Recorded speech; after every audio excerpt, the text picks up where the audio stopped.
बिस्मिल्लाहिर्रहमानिर्रहीम। लाखों करोड़ों दुरूदो सलाम मोहम्मद मुस्तफ़ा सल्लल्लाहु अलैहि वसल्लम और आले मोहम्मद पर। मैं हूं उमर दराज गोंदल। मैंने आपको बताया था पिछले 24-48 घंटों में एक माहौल बनाया जा रहा था और माहौल यह था कि पहले जो निचली सतह के गैर सरकारी तर्जुमान थे उनको लॉन्च किया गया और उन्होंने बताया कि पाकिस्तान की सऊदी अरब से बात हो गई है और सऊदी अरब के जो क्राउन प्रिंस हैं, उनके जो भाई हैं, वो ट्रंप के दामाद से बात करेंगे। तो इस तरीके से इमरान खान के हवाले से कोई प्रेशर नहीं आएगा। साथ ही कहा कि अगर प्रेशर आ भी गया तो हम उसको संभाल लेंगे, कोई असर नहीं पड़ेगा।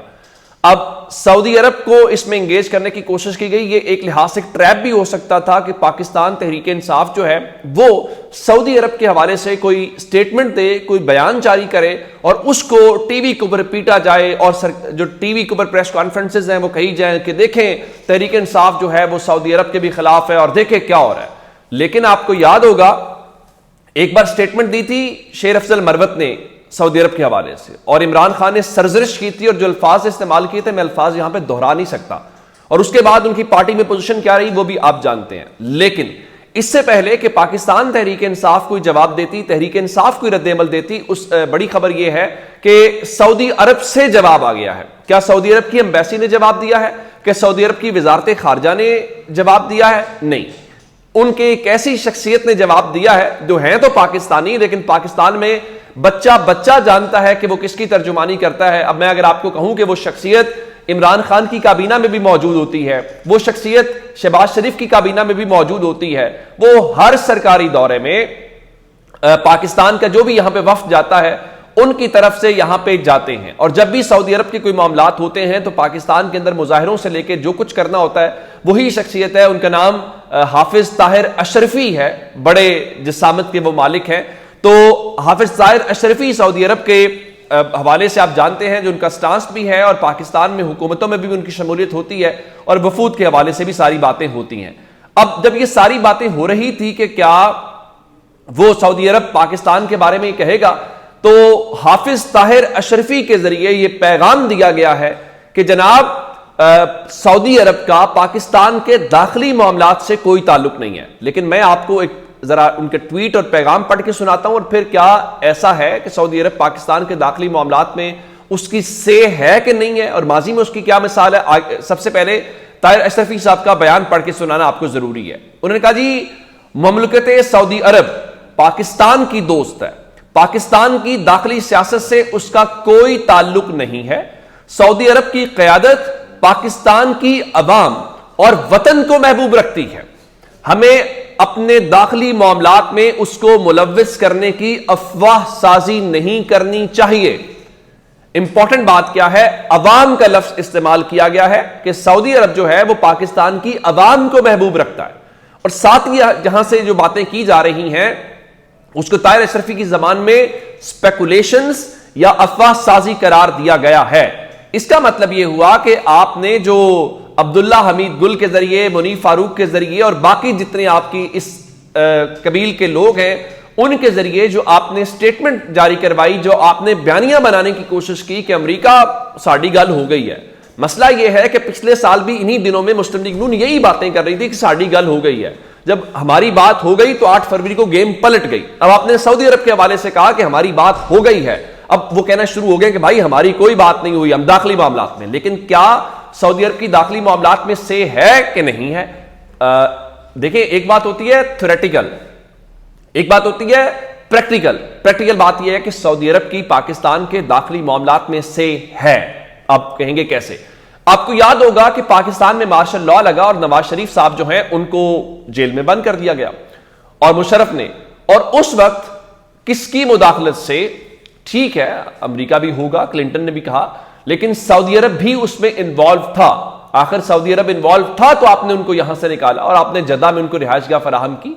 तो यह कहना कि सऊदी अरब के पाकिस्तान के दाखिली मामलात में से नहीं है, मेरे ख्याल से यह बात भी आइडियली दुरुस्त नहीं है। लेकिन अब जब वो ये लाइन ले रहे हैं कि जनाब उन्हें अवाम महबूब है, तो उन्हें पता है, मैंने आपको पिछली वीडियो में बात की थी कि मुर्दा घोड़े के ऊपर कोई पैसा नहीं लगाना चाहता। सऊदी अरब समेत सबको पता है कि पाकिस्तान के अंदर अवाम का रुझान किस तरफ है, अवाम की मकबूलियत किस तरफ है।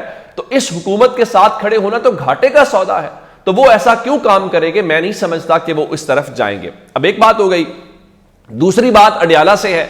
मैंने आपको बताया था कि 6 जनवरी को बताया गया था कि 190 मिलियन पाउंड रेफरेंस का फैसला आने का इम्कान है, और फिर मैंने आपको साथ ये बता दिया था कि अब ये ख्याल जाहिर किया जा रहा है कि 6 जनवरी को शायद फैसला ना सुनाया जाए, ये मामला लटक जाए। तो अब जो कोर्ट रिपोर्टर्स हैं जो इसको कवर करते हैं, उनके मुताबिक जो उनके जराये ये बता रहे हैं कि फैसला एक बार फिर मौखर होने का इम्कान है। फिर लोग कह रहे हैं कि 9 जनवरी को गालिबन फैसला आ सकता है। अब रात को हसन अयूब जो हैं वो ये कह रहे थे कि इमरान खान बरी भी हो सकते हैं, और अगर इस्लामाबाद में इमरान खान के बरी होने की बातें हो रही हैं तो फिर मेरे ख्याल से इस हुकूमत के लिए कोई अच्छी खबर या अच्छी चीज नहीं है। और एक और बात, आज जो मुज़ाकराती कमेटी है उनको अडियाला के अंदर इमरान खान से मुलाकात का इजाजत या मौका नहीं मिल सका। उस हवाले से जराये का यह दावा है कि मुज़ाकराती कमेटी को कहा गया था कि आप इतवार को या फिर आप सोमवार को इमरान खान से मुलाकात कर लीजिएगा, जिसका मतलब यह हुआ कि वो कह रहे हैं हम आज अडियाला जेल का दरवाजा नहीं खोलेंगे, हाँ कल खोल लेंगे या परसों खोल लेंगे। बिल्कुल ठीक है, आप कल खोलें या परसों खोलें, यह गैर मामूली होगा। क्यों? अडियाला में मुलाकातों के 2 दिन हैं, एक मंगल है और एक जुमेरात है, और मंगल और जुमेरात के अलावा जो जो दिन मुलाकातें करवाई जाएंगी तो यही समझा जाएगा कि आप जो है वो गैर मामूली तौर पे इमरान खान से मुलाकातों के हवाले से कर रहे हैं। तो चले आज ना सही या कल या परसों जो है वो मुलाकात तो हो जाएगी, और फिर वहां से जो स्टेटमेंट है वो भी आ जाएगी। अब रही बात मुज़ाकरात के हवाले से, तो मुज़ाकरात हो तो रहे हैं।